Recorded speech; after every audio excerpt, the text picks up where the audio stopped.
Thank you so much for being here today and talking about mental health with me. To get started, now you've coached high school all the way to college. Why is it so important to have mental resources available at all levels, no matter their age? Well, thanks for having me, and I think this is just such an important topic. Athletes are humans first, so they go through the same highs and lows that we all do. The difference is, in addition to scholastic work, at-home stress, they also have athletics on top of it.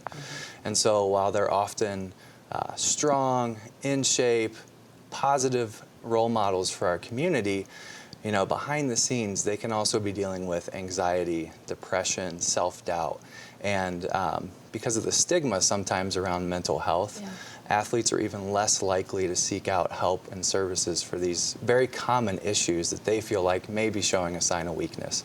So starting this conversation, getting rid of that stigma, is such an important topic. Now you touched on something that is so important, and in your experience as a psychologist, why do you think that athletes feel like they solely have to carry that burden when they're dealing with something mentally? They carry it all in, they keep it all in. Why do athletes feel like they do that?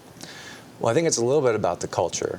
I mean, you've heard the saying, no pain, no gain, and athletes fight through physical ailments, and so mental ailments or issues seem to be no different. They may feel like having a little bit of depression or self-doubt, the only way I can get through that is to internalize it and work on it by myself, when really the best solution would be to talk to a professional, engage your coaching staff, talk to your parents about these issues. You wouldn't go around with a broken ankle without seeking treatment, and yet as athletes sometimes I believe they feel like they have to struggle a little bit on their own without seeking help to avoid looking weak, or as any athlete might have when they have an injury or a mental illness issue, am I going to lose my starting position? Am I going to lose my spot on the team? What will the coach think of me?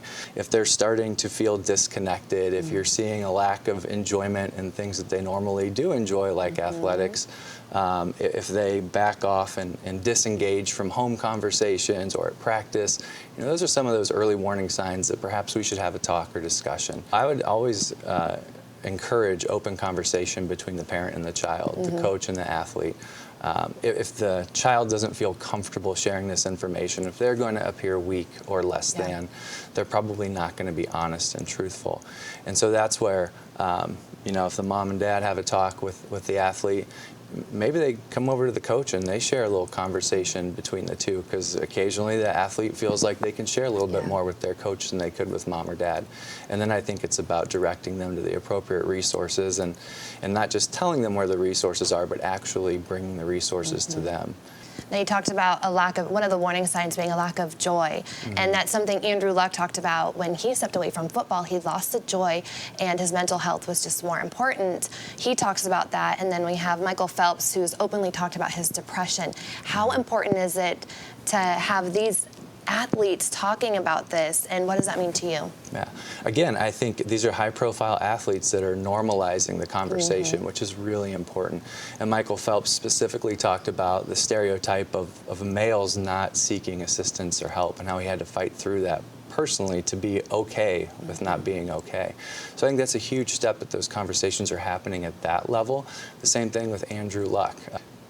Now, the next step, some advice to, I would say, not just children, but any college, all the way up to professional. What's your advice to them to get the conversation started of, if they're struggling, what they need to do?